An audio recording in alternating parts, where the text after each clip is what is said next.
Manos e manas, lembrar aos irmãos que amanhã, quarta-feira, nós vamos ter novamente o nosso culto presencial com a permissão de Deus, obedecendo às restrições e queridas que são necessárias, né, como o afastamento nos bancos e entre os bancos também.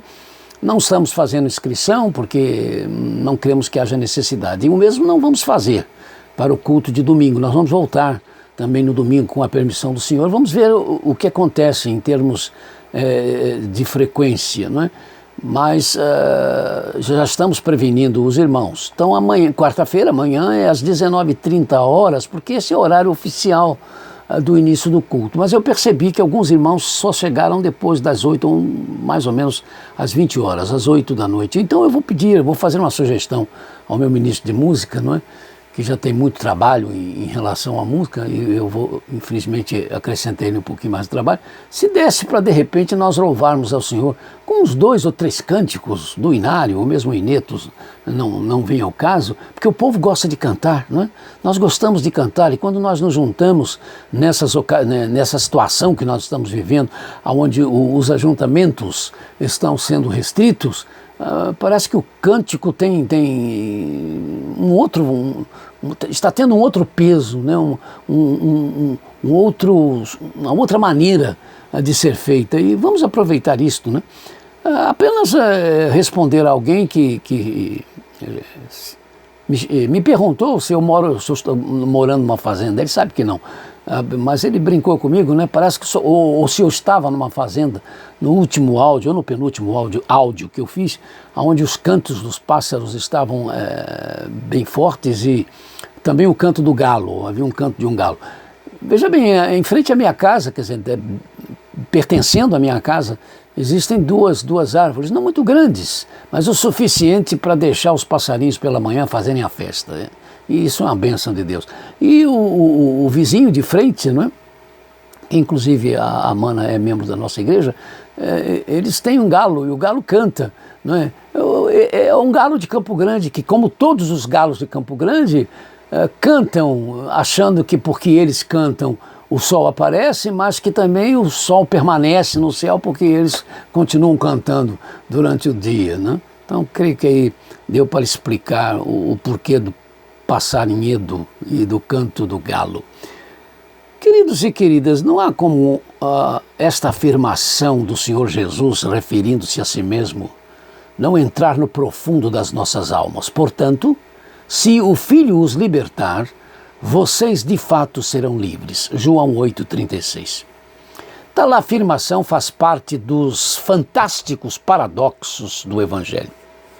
Afinal, em Cristo Jesus, nós somos realmente livres, mas livres por uma liberdade que, obtida pela fé nele, em Jesus Cristo, nos torna presos ao amor de Deus, por meio do amor que nós passamos a ter por ele e a ele, a Jesus, e que nós sabemos se manifesta também no nosso amor ao próximo. E aí também nós sabemos que amar o próximo, que o nos amarmos como irmãos e irmãs, mas não somente de palavras, conforme 1 João 1,8, é ao mesmo tempo algo que amplia nossas ações, nos fazendo voar livres pelo incomensurável propósito de Deus, mas nos limita ao mesmo tempo em termos de movimentos e em termos de pensamentos. Quando amamos o próximo, e esta é a determinação de Deus, por causa do seu amor por ele, temos que mostrar este amor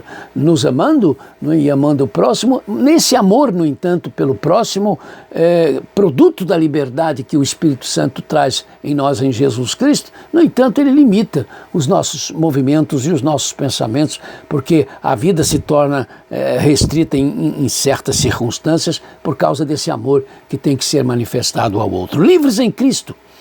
Isso significa nos colocarmos sob a tutela da palavra de Deus, da palavra falada e escrita, a Bíblia Sagrada.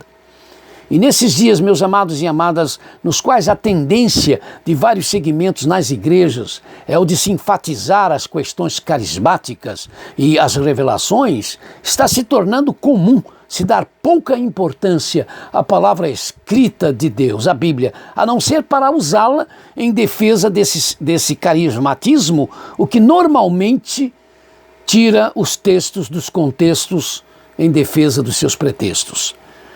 A tal desejada liberdade do Espírito ou no Espírito Santo, onde está o Espírito, ali a liberdade, não é? 2 Coríntios 3,17, essa tal desejada liberdade não existe sem que nós estejamos ouvindo, lendo e aprendendo da palavra.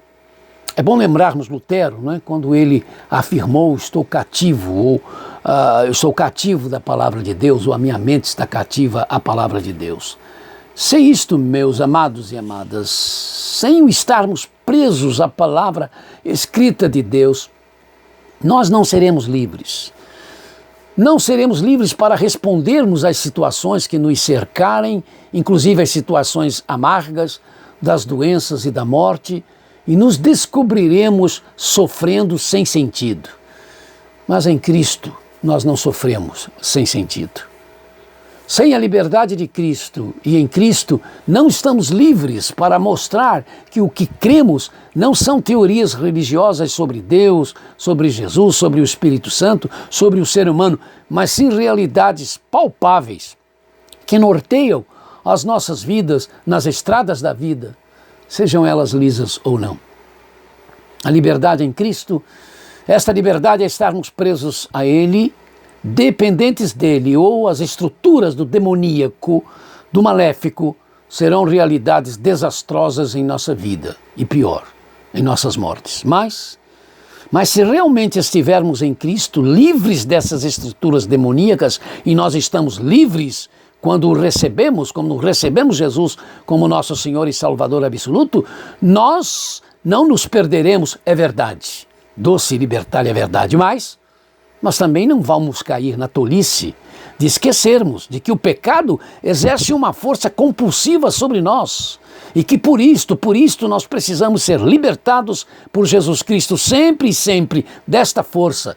E esta libertação tem a ver com nos tornarmos escravos outra vez e outra vez do Senhor Jesus Cristo, nosso Senhor, nosso irmão, nosso Senhor e nosso libertador. Santo paradoxo. Nesta liberdade em Cristo é que nos agarramos a Ele para orarmos. Senhor, olha quão grande e bravio está sendo o mar desta vida. Mas presos a Jesus, sabemos que o navegar neste mar, em nossas pequenas barcas, podemos ter certeza de que pela Tua graça, Senhor, nele, em Jesus, nós estaremos livres para chegarmos a outra margem sem naufragar.